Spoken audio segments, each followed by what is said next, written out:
bro, fresh out the oven, ready to run. What's hot this week at Jeff's Bagel Run? Jeff and Aaron bring the fun. It's the weekly run, let's get it. The weekly run from Jeff's Bagel Run. Welcome to the weekly run. We're back again. With music. This is the second time. Appropriate music. I'm very excited. It's so good. It's so good. Love AI generated music. It was a life goal for me. It was a bucket list item to have a rap song intro. I don't know. I can't really.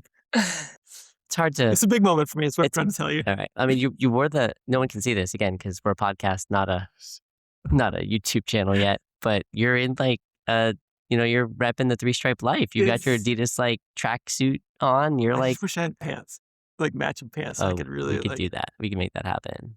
If you're wearing some Adidas Superstars, that would be 90s rap all the way. I have been known to rock a pair of shell toes way back when. It's been a minute, Jeff. Oh, that would be so good to see. I need those pictures. They're not good. That's so funny. I worked for Adidas Group for about a year and a half. Really? Yeah. I was in 2 different roles with them as an area manager and then also as what they called a market support leader. And so at the time that I worked on, they had 3 brands, Adidas, 3 brands direct to consumer. So they had Adidas, Rockport, and Reebok all under the same umbrella. So I had stores in South Florida and Puerto Rico, and then I supported stores up and down the East Coast. So I've always been an Adidas fan. It's now new again. So what I love about having kids is Everything you see the comes stuff that they come back with, and it's like, how is this popular again? everything comes back. It is. Even if it shouldn't. What is old is now new. Even if it shouldn't. I know. Well, speaking of comebacks, we're back together, and I'm very excited to be in Orlando in studio instead of traveling. I had an 8-day whirlwind tour of Texas, Nevada, and Colorado, so that was fun. And did you, we talked about this last time, did you watch the Super Bowl from the back of a Jeff's Bagel Run in Colorado? Is that what happened? So I ended up leaving Las Vegas on Saturday evening, got to Colorado Springs, settled in Sunday morning, did some test baking of our bagels at altitude. We'll talk about that a little bit. But I caught up with my sister. She lives in Denver. We had dinner, and I watched the halftime show, and that was about all I saw. That's all you saw? That's all I saw. You were probably glued to the screen, though. I mean, a big loss for you. Yeah, not to be a sports podcast, but it was rough. Although, the 2-second thing I'll say on it is somewhat expected. It was a tall ask. Seattle's a very good team, and New England was a very young team. And trying, being back in this sort of stage. So I'm just happy. I'm happy that, hopefully this is the start of a big future. We'll be back again, but would have liked to have gone a little bit more competitive. I wouldn't say I went in thinking it was a guaranteed win, but it's like a little more offense. But what are you gonna do? Yeah, from the clips that I saw, it looked like it was. I don't even know who won the MVP, but it should have been the kicker. It should have been the kicker for Seattle, whatever that guy's name is, because he put a lot of points on the board in the first half. It was a rough watch. I enjoyed my Jeff's bagels, my Super Bowl bagels. That was the consolation prize. That's the real story to Super Bowl. And, maybe also kind of in line with the Patriots there, is that blue cheese came out strong and really, I think, upset Ranch. Ranch was the favored team. Had been a bagel the day before. It's one customers have seen, and blue cheese came out of nowhere and just destroyed it. I have a theory. I have a bagel flavor theory. I'm curious to bounce this off you as the expert. I think, especially for bagel of the days, I think the stronger the flavoring, the better. If you're willing to jump to something like a blue cheese bagel, you don't want the watered down version of that. You want to be you really want to say, yes, that was a blue cheese bagel. And I think a lot of our specialty bagels, all our bagel of the day ideas hit that. They're just really overpowering. And I think it works. I think the more strongly flavored it is, the better. The blue cheese definitely had I mean, it was blue cheese. So it was, There's no mild blue there's no cheese. mild blue cheese. It's not like mild cheddar. Like, this is blue cheese. And once you popped it on top of the bagel, put it in the oven and got it all caramelized and crispy, it was really delicious. So when can I expect my French brie and apricot jam bagel? Can we have like a bougie cheese line of bagels? Can I have a charcuterie board of bagels? That could be I think that's it. I want charcuterie week, or that's a charcuterie cheese week that's right. at the That's what I bagel want. run. You want like brie Yeah, I and want a blue brie bagel. cheese. Maybe a nice camembert bagel. I can go all day. Okay, I love this I, idea. I like I me love some this idea. cheese. Oh, listen, I think that it would work because based on the blue cheese results, So I'm saying, give the people what they want. the The people people want have it. The spoken. people want it. We could do a whole line of like jam cream cheeses. Yes, and then we can have Parma ham in a box or prosciutto in a box, right? To really just add that. Really, that's what I want. I want a charcuterie board week. Where's Katrina? I I'm want taking this. notes. I want this LTO. All right, It should be in like charcuterie. the summer, right, for picnicking Yeah, I think it or works spring then. or whatever. I think it's right. That's like definitely, it's an entertaining type of week, Gary right? would Like, I feel big with mean, that marketing. oh, he would be so creative. It would be so fun. Yeah, this is okay. This could happen. Just in time for the World Cup. I mean, do World Cup and charcuterie go together? I It's all guess. Europeans Yeah. coming over. Yeah. Yeah. Get fancy. JBR. Like premium? I don't know. Like I'm stretching this. I'm stretching this really big. You're doing now. your best here. I'm I like the trying. idea. I think we could introduce some gourmet cheeses into the lineup. It could be a vibe. Bread and cheese is my life. So I'm You're advocating. in the right place. That's how I know I'm home. So I did travel. I was in Colorado. There was some concern about baking at altitude. I thought it was going to be an issue, to be honest.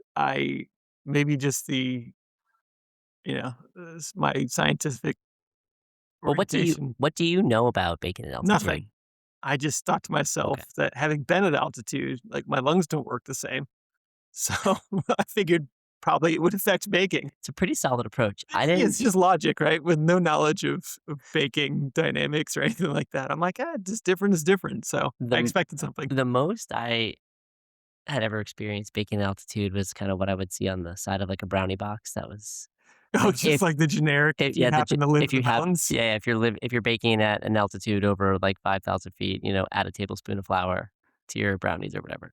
So I hadn't really seen or understood what this was going to entail. And I just started asking questions and doing research, kind of doing the thing I do. Turns out that the rise is really the challenge that you are dealing with. The proving process. Yeah, the proving process Yeah. Which is critical at for our altitude. bagels. Yeah, Like, it's it just is a where part flavor development happens. It is the chewiness of the dough. It has a lot of factors. So cold fermentation is obviously a process that is a slow fermentation. The yeast is just not as active when it's cold as compared to like if you just left that dough on the counter, it would rise, in a warm environment a lot faster. That's what I'm used to. Throw a towel over it and all of a sudden it come back. It's 3 times the size. Like that's the kind of process I'm used to. Yes, and by that I mean watching. but- I've never actually done it. But but you understand. I You're understood visually what's we're happening. together on this. And so I guess we don't think a lot about like air pressure the same way as maybe we think about like water pressure. Or maybe the only time we think about air pressure is like when we see the little like gauge on our car turn on because our tires are low. And as you go up in altitude, you actually have less atmosphere pressing down on you.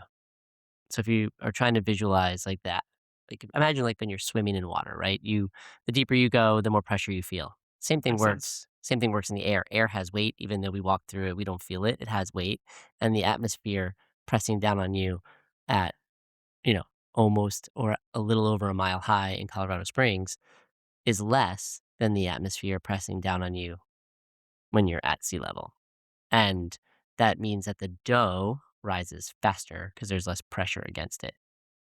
So we had to try to slow down the rising process. To do that, we just reduced the yeast a little bit, made sure the water was nice and cold. We did some That part shouldn't be hard. yeah, the water is freezing. You can't even wash your hands. It's like so cold. It's like you go to brush your teeth and you're like, it's brutal. Like, yeah, it's chilly. But the bagels came out perfect. That's awesome. So that's the part that really matters, right? So was it just the small adjustments to the sort of secret mix to get it there, or So I ran a batch. I ran 3 tests. We ran a OG dough. I ran a test where I increased the flour, which is kind of like a baker's like hammer.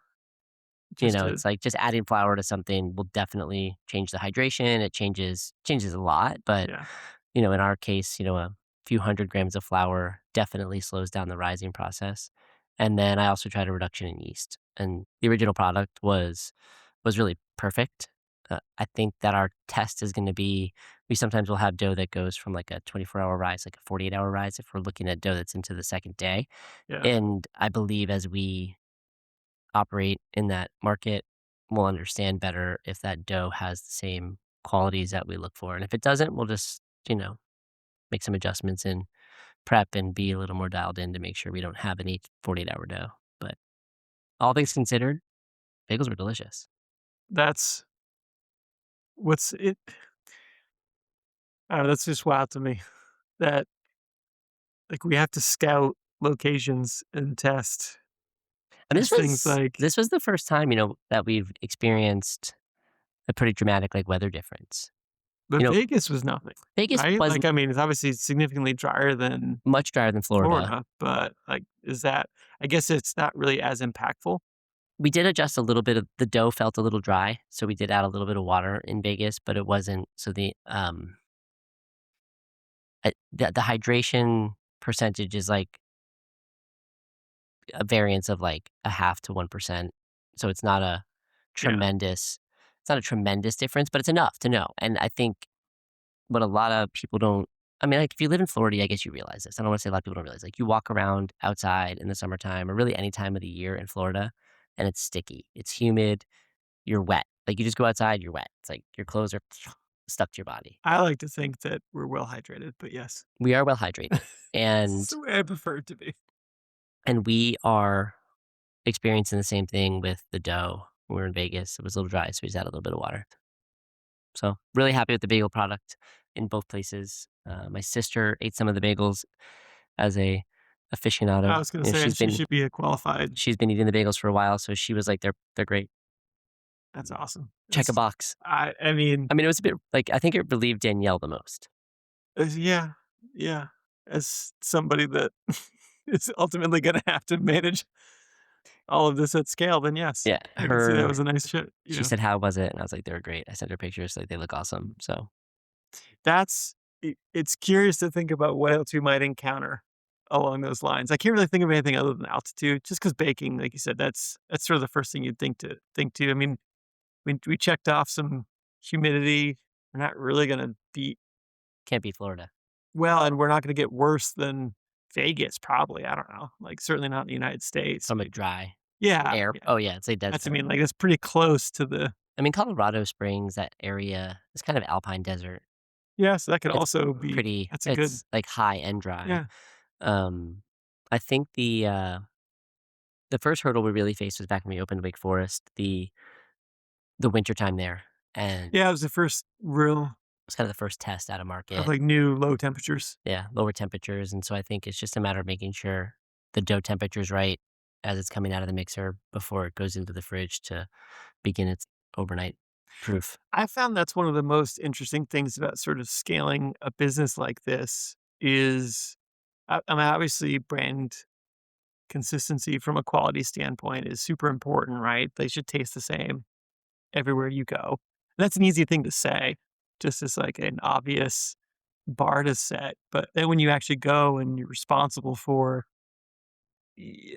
creating that, you're responsible for like actually delivering on that brand promise. You're like, think of the things that you have to do as you scale the business. Like, man, all right, we have to figure out what this does on a mountain, in the desert, in the swamp, like it's just and we're not the first brand obviously to encounter this. Any brand that's scaled naturally, internationally is going to encounter this, but I found that to be a fun challenge of this business is every time something like that pops up that's a little weird. It How do is we a solve it? it is a fun challenge, and I think being problem solvers and being curious is part of what makes this fun. And It keeps it fresh and interesting. 100%. I think when we go into different places as well, we start to not only do we learn about how to bake in these climates or these regions, we start to learn about the food culture there. We start to understand the flavor profiles that they're using. And I think as we continue to grow and get into different places, we'll continue to have some fun with that. That's why I like the Baker's Choice, because I feel like the regionality really comes out and the personality really comes out in that. So every time we have another one, we've obviously added more stores, added more regions, at the very least added more individuals, just people that have different ideas. And so that still continues to be my favorite sort of moment of the brand and seeing what comes back to us. It's kind of a mirror onto the brand for us internally at Oh yeah. corporate. Yeah, for sure. And I'm excited about it. I just sat down with Katrina and we finalized LTO planning for the rest of the year, finalized flavor profiles, um, started really narrowing down some of those Baker Choice bagels that came out of Other winners. the ones that were just like either really flavorful, that were really good, really well thought out. Started pulling those forward into the Bagel of the Day calendar for the second half of the year. As you know, I know it's February, but we're planning Christmas. Like we are Good on moving you. I forward. remember when Christmas used to be planned in November. So this is huge. We are way in advance. We are moving up in the world. So, So um, so but wonderful to be we're so grown talking up. about it's talking about Christmas is crazy because it's Valentine's Day like this Yeah. weekend, and I have to know like how do you celebrate Valentine's Day? Are you like Ooh, are you a do you go all in? yeah. I mean, we're both married men. We both have had our partners for a long time. It's a very tactful way You to know, say we're old, but we're old. nicely done. Aaron, we're old. I'm doing my best. How do you celebrate Valentine's Day? So I'm in the camp of, and so my wife and I have been together for a long time, been married for a number of years now, and this is not unique by any stretch. I know a lot of people do this, but we fall into the probably the not celebrate camp, but it feels, but we're not to the point of like, oh, we hate Valentine's Day and we sort of ignore it completely. So we're not like all the way there. So our thing is, and for me as somebody that, you know, I want to make sure that I'm doing the right thing and have a plan. It's great because I don't have to, like, the plan is we do the same thing. I get her a bouquet of tulips, and I give her a bouquet of tulips because she doesn't like roses. So it's a bouquet of tulips, which sometimes is hard to find in February. But Uh, certainly better price than roses. it's also great to be buying totally off of the, it's like driving into traffic in the wrong direction and you see everybody, Yeah, it's just being against the flow. So yeah, so favorite flowers tulips, so I buy tulips and that's it. And it's the one little nod. It's like we don't really celebrate this day, but I'm thinking about you on this day. It's very small, it's very subtle, and that's what I do. And we've been doing that for a long, long time. that's awesome. So who knows? Maybe at like the 50th, the year of the 50th wedding anniversary, I'll do something completely ridiculous and different, Change it up. just to break the trend. But that's what we do. So what do you do? I feel like you go the opposite direction. No, I'm like I'd be completely lying. Danielle and I look at these as like Hallmark holidays, and it's not. It's uh, so this month is a tough travel month for us. So with the kids at home, I'm home or she's home, and then the other one's on the road. And I think we have a total of there might be 4 days where we're like at home at the same time in the month of February, and one of those is this weekend. And Abby, my oldest daughter, said, she's like, "You should like make a reservation. You need to go out." I was like, going out to like dinner on Valentine's Day is like it's amateur hour. I'm like, it's like going out drinking on New Year's Eve. It's like Yeah. stay home, cook a meal. Yeah, so we're not. Yeah, we don't really do it. I don't. She doesn't expect anything. I generally don't plan anything. In the past, I might like. So in like So the you strike me as a big gesture guy. in the Like in the I'm I'm an acts of service for sure. Like, so, but in like the So you're past, cooking for dinner. I'll cook dinner. I would wake up early on Valentine's Day over the last few years and go bake bagels. Yeah. And, you know, I would, get the pot of coffee ready on Valentine's morning, like leave a little note, Yeah. expressing my love, and then, enjoy your day or whatever. But that's about it. I could see you That's it. as the hopeless romantic, just in subtle gestures. Yeah, that vein runs through me for sure. Yeah, yeah. Should have asked Danielle that in her interview. Well, I feel like there's only so much we could cover. She she was a great interview. I don't Yeah, think we've published that this yet, is a. but I guess this could be like a trailer for the it could Danielle be. interview But that because was it was good. it was good. I'm editing, cleaning it up a little bit, tidying up the timeline a little because it's might have to be 2 parts, It was a beast. but it was great. I'm listening back and it was really good. It was really good. I I can't wait to do more of those on the interview front. So I know that some of the people at HQ are starting to listen to the podcast. I know. I think it would be better if we start like loosely teasing who's next without actually telling them. So then they can be like, "Is it me?" Oh, like a little like, "Oh, no." Get them worried. Yeah, like, yeah, exactly. Yeah, like, "Oh, we're gonna talk to this person next," and I don't know. I don't know if this plays, but It could work. I Could just work. like the Again, there's no booking agents. There's just you and me, and let's and be clear, so I don't do a lot. so there's It's me. really just you. You show up and enjoy the time together. Hey, I'm just here for the conversation. Yeah, I've gotta get something booked. I think, I would enjoy another interview. That was fun. It was a lot of It fun. was a lot of fun. I think the perspective that Danielle offers is just so good. So, Well, one thing that I've enjoyed about this so far, and I hope the audience enjoys, and I think this is really what's unique about this is it's just perspectives on what we're doing here. yeah. And Danielle has an incredible perspective on it and the journey, as does so many people that are a part of this. And that's just fun. That just continues to be fun for me. I would do it if we weren't recording it. Just listening to people and sort of what they've thought of this journey so far. Oh, 1000%. Yeah. And it's neat because we've been doing this now for over 2 years, right? We're into the 3rd year Yeah. of franchising and growing the bigger company, and there's a few of us that have been here that whole time, which is really cool. It it is cool. It's really cool. And it's not often you get to sort of be a part of something on the ground floor, but there's just something a little different about being there at the proverbial inception and seeing some of that really early stuff. It's like a strange trauma bonding that happens.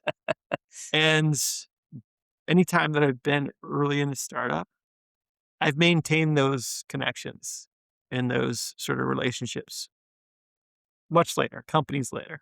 Whether the company itself succeeded or failed, almost sort of secondary to just like you can't do that kind of work with people, especially people that you enjoy, and not have it sort of stick with you.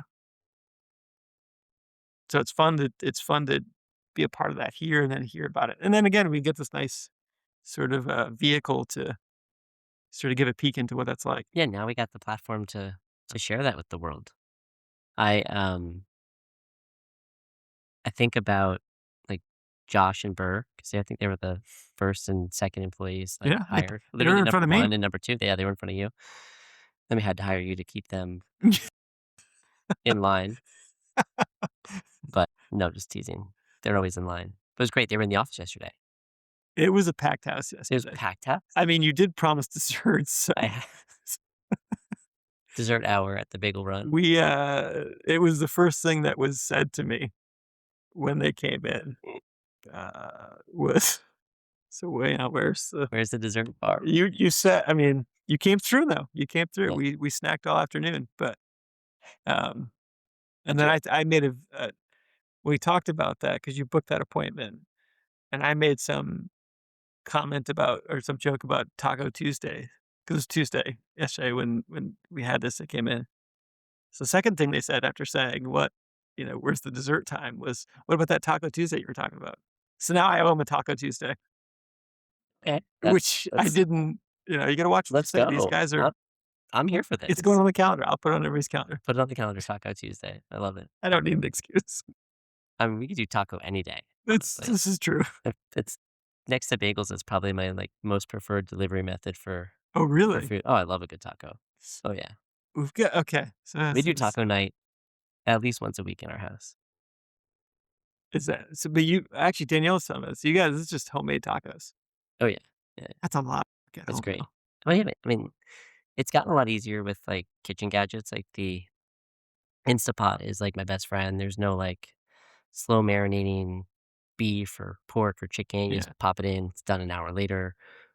You literally dump all the ingredients in one pot and seal the lid. Move on. It's so easy. Um, But- And it is nice as an assemble your own meal. It's like I'm not going to prepare this there's for you guys. correct. Here's There's the no pot. work. It's like once the protein is selected and is cooking, after that it's like a free for all. Everyone's on their own, and you know we have quite a few people in the house, so everyone has their choice, and it's great. Taco night. There we go. We'll do a Taco Tuesday. I don't know. I don't know if any taco places around here, like immediate proximity. So we may have to travel a little bit. This one. Maybe I can make tacos. Oh my god! Should we do it? I mean, you're bailing me out of doing much of anything. So If you put it on the calendar on a day that I'm in town, if all I have to do is book you, book me. then yes, I'm going to agree to anything you're saying. That sounds so Fresh good. Instapot tacos make me look like a hero. I'll take it. I got you. I'll take that I any got day of the you. week. That's awesome. So that sounds like that'll be a joyful day. You can't. Well, I mean, I tell you what, I have an Instapot too, so we'll have to bring two. I think if it gets around that we're going to do a taco day in office. Everybody might show up. It may be more than just my team. Uh, That's good taco potluck for a Tuesday. I'm in. Easy part of all this ridiculous prep. And So I have to tell a story, and I think this is like a segment that I want to start to incorporate into our little chats here. like a standard segment. Maybe like a kind of we'll see if people resonate with Good this idea. as a segment. I think I'm playing with the ideas. I'm thinking about calling it like the joy report. Okay. So bake fresh, bring joy, build community are kind of the pillars. core pillars of the business. It's what we run we really run a lot of our operational challenges, our processes through. It's what we stand for. And so I want to bring a joy report into this conversation because I think while we've had a great time talking about office politics and the things that happen here and baking, whatever, those are fun, but the action's happening in the stores Yeah. and they create a lot of joy moments. And I'd like to try to find a way to bring those to life here. And I experienced one of these last weekend when I was in Las Vegas. And I just thought this would be a good place to introduce it and talk love about it. it. So a woman walks in and she's like, Jeff. She's flagging me down. Jeff, waving her hand. And I come over. I'm like, hey. She's like, you probably don't remember me. My name's Ashley. And we sold at the same markets.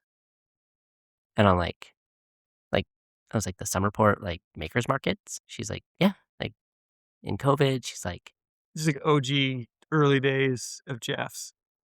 we sold at markets for 6 months from November of 2020 to April, May of 2021. Pre-brick and mortar. Pre-brick and mortar. Yeah. And the market that we started at had a lot of individuals who'd been furloughed or laid off from Disney. Here in Central Florida, they're one of the bigger employers. People weren't working and they found other ways to make income. And she was curating and selling home goods out of her, little tent. We sold at the same markets together. And it was kind of crazy because this is in Las Vegas. Yeah. And nowhere near. Nowhere near Orlando. Years later. 6 years later, I'm like, what are you doing in Las Vegas? She's like, well, I was going to school. I was working at Disney. obviously I got furloughed and laid off, and then I graduated from UCF with a master's in hospitality, and I'm a PhD candidate at UNLV for a hospitality degree. I'm That's like, wild. this is incredible. And she's like, and you're right here, like in my backyard, and I can get bagels again. And it was just such a cool moment. It was really, That really cool. that has to be. I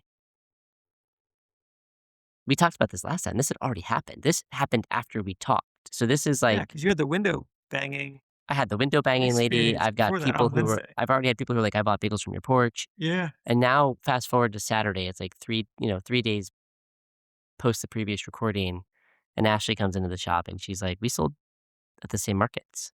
Let me ask you a question about that, though, because thinking about sort of the intent of the segment and and why you would associate this memory, because why do certain moments like this stick out to you? Like, why does that bring joy to you when a moment like this happens? Like, what resonates inside of you other than just the, "Oh, yeah, it's a business, you acknowledge my business," you like That part, what about it? yeah, yeah, that part was like, that's like the ticket to entry is that like, to me, I got to see a person who has come from like maybe where like they were at their bottom Yeah. and now has, pushed through all of the challenges that they faced from losing a job to trying to make ends meet to graduating from college with a master's degree and is now got less than 18 months left in a PhD program to, go teach hospitality and be an individual who continues to, thrive. It was just really, it was impactful to me to see that this person had made a connection with our brand, continued in their journey, and now we're back, we bring them back together. Yeah. That was just, it was cool. It brought me like, it really made me smile. And maybe the other stressors of the moment around, Oh, an opening. an opening. Yeah. And here's just like this little twinkle of like, hey, I know you. This was cool. We did this thing. And I don't know. Some It's of the just, shared experience just yeah, sort of there's a bit of layered. shared experience. It was just, Yeah. it was kind of special moment. That's And it, awesome. it really made me like smile and think, okay, this is cool. Like, I know what we're doing is great. I'm really proud of it. Like, super happy that we get to bring bagels and feed people in places all over the country now. But that was cool. She's like, me and my husband are just so happy that you're here. I was like, this is amazing. And it made me really happy that, she took the time, came out, and then flagged me down, Yeah, found me. yeah. It was really, really cool. Well, and I think those are kind of those moments that they help keep a lot of this grounded when it feels like it's getting crazy as just the pace of the growth gets. It's like, here's somebody that comes in who's sort of filling two roles. Like, they're a customer and they're in a new market and like they kind of represent just the general business of it and the scale. But then they're also able to connect with you on a different level of like, hey, I remember when you had a Tupperware tub full of what, 5 dozen that you're just praying to move in a farmer's market versus stores all over the country. Like, it's a grounding moment that lets you sort of enjoy both things at the same time. Like, I appreciate the growth, I appreciate everything we're doing, but I appreciate even more because I'm remembering where we came from and where this all started. And because it's easy to lose sight of that in the day to day. It's just 100%. cranking and going, and you're just tackling all these different challenges and things that got to get that have to get done for the business. I imagine that is probably a piece of the joy of it to just remember Absolutely. the simplicity and why you started this in the first place. And that's why I think this will be a really powerful segment and a powerful moment for us I to like it. reflect in each store because I know our teams are having those same moments with their guests or with their teammates. Well, they get to start the same journey in their own timeline. 100%. That was day one for Vegas, and all those moments and those team members and those first customers. If they open store 4 in that market, and they could be like, "I remember when you opened your first one here, nobody knew what a Jess was, and we saw it on the news," which, by the way, that news segment was ridiculous. That was It crazy. was such a great piece. But you know what I mean? Like, they're starting their own journey. To your point, like it's a new thread. Yeah. I hopefully this is something we can I like it. carry on, and when I'm in stores, I'll be soliciting stories, or maybe I'll have them, I don't know, send me a voice memo or something, and we can I think we'll have to get to get it. like have Get it. people people to send them in. Yeah. Stores to send I think I them in. want real stories, people telling stories. I think it'd be really great. So anyway, that's my story for the day. I Love think it. it was really cool, and I'm grateful to have opened Las Vegas and had been there so that I could bump into Ashley and have that moment. So It's so cool. it's pretty cool. Yeah, I don't know. That's it, man. That's all I got. So I think that's a wrap for the weekly run. hey, we got a lot of stuff coming up. So we got new stores we got for days. soft releases coming up. We've got what more stores than I can imagine in half as many weeks. A quiet week at the run means a short podcast. I think it does. And then as we get busier over the next couple of weeks, and there's that's when the frenetic energy kicks back up again. And It's going to be Where in the World's Jeff for the next couple. it's gonna be so. Pack the microphone. I don't think I'm going to see you for like a month. No, I won't be back until March. I mean, It's not even Valentine's Day yet. it's not even So I'm Valentine. not going to be back till March. I'll be back in sometime in March. Yeah, So the bagel game ain't easy. it's not easy. Yo, fresh out the oven, All right, Aaron, ready thanks. to That was run. fun. What's Yeah, see you hot next this time. week? See It's ya. just Bagel Run. Jeff and Aaron bring the fun. It's the weekly run. Let's get it. The weekly run from Jeff Bagel Run.